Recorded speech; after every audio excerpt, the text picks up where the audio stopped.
Okay, it all started probably beginning of early 2018. The information was being received from the Caia Park area, and the information was being passed on to the Wrexham Safer Neighbourhood team, who are police officers and also PCSOs.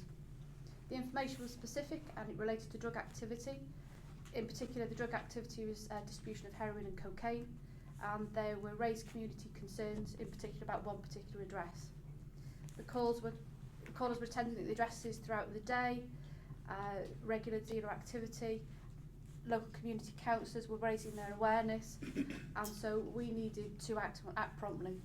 We were able to encourage members of the community to continue to provide that information with reassurances that something was being done, which enabled us to start developing it.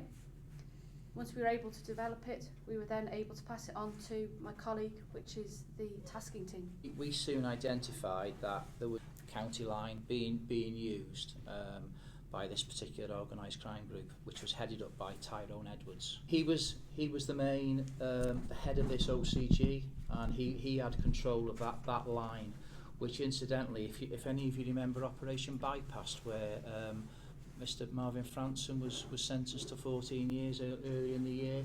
The information was that the initial county line, and you can see how these get traded, the county line that we took out in relation to that was then bought by this man, and he took over that supply. So you can see how easy it's passed her on. So basically we set the operation up. Lots of work was done around this gentleman, Kieran Gracie, and then we did lots of work in relation to the address in Caia Park. It's like going to Tesco. You've got they were queuing up every day outside this address, picking drugs up, and you can see all the different people outside, all the different users turning up. Throughout the operation, we seized £18,000 worth of drugs. I think 13,000 cocaine and 5,000 heroin. We seized about £5,000 cash. And the thing was as well, we managed to take out this particular phone line, which was really important, was the county line, if you were. So that was gone. Always for me, that where things could potentially go wrong are your strike days, when you're trying to get everybody locked up at the same time, doing a number of addresses. And on this particular day, we had one of the people, Rhys Williams, decides to do one out the back window, leg in. Culminating in Sergeant Ian Evans actually catching him, and as you can see from that picture, he's carrying him back, which is very caring, because he's run out in bare feet and his feet are hurting, so we're carrying him back to custody to serve his sentence. Okay, so I suppose up to this point it's a fairly straightforward investigation. We've had some information from the community, we've launched our own inquiries, we've used a variety of tactics to gather the evidence, and we've arrested the suspects. I suppose what's new and different about this operation was that we were trying to bring in the community, we were trying to bring in this community wraparound service into it. The nature by which they deal drugs in Caia Park, or this group in particular were dealing drugs, as Mark's already alluded to, was around this county line, and this was getting passed on from person to person, and we were sort of following the phone around, really. It was important for us to try and stop that where possible, and also to involve the community in that. So there were three elements to the wraparound service, really. The first one being thanking the community. It was really important for us to get out there and say thanks. We can't do any of this without the information from the community. Yes, we can gather our own information and our own evidence, but we can only do that when we're pointed in the right direction by the community, and we very much were. And it was important for us that the community realised that this was action as a direct result from the information they gave us. Because I understand the frustration sometimes that this takes a long time. You know, we're in December now. We spoke. Claire mentioned this was first brought to our attention in January, so we're nearly 12 months on. We understand the frustrations within the community, really, that they don't see an immediate response. So they needed to understand that this was linked to that. So we thanked them. We thanked them by way of letter. So the Community Safety Partnership wrote a letter to local residents out to the community to say thanks for them, linking it to the information that they had. The second part of this operation was around improving the general environment in Caia.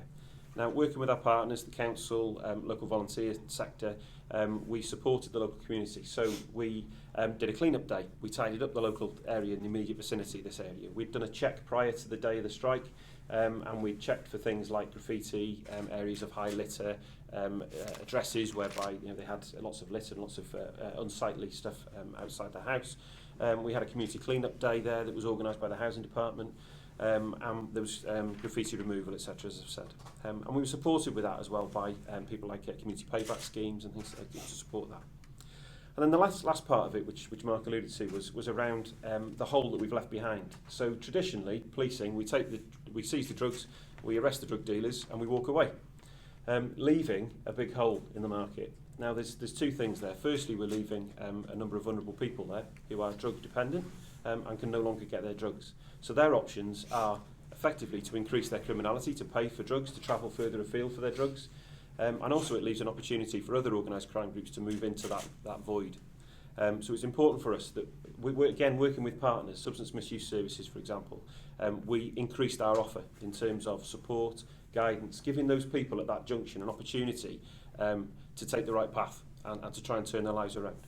So that was put on offer and advertised out immediately in the vicinity, in the aftermath of that strike day.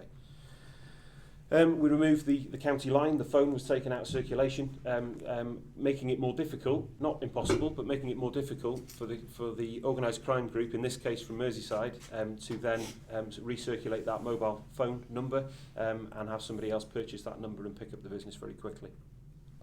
Also, we understand the county lines model. By seizing a lot of drugs and a lot of money, we have left individuals in Caia Park indebted to organised crime groups, as I said in this case from Merseyside.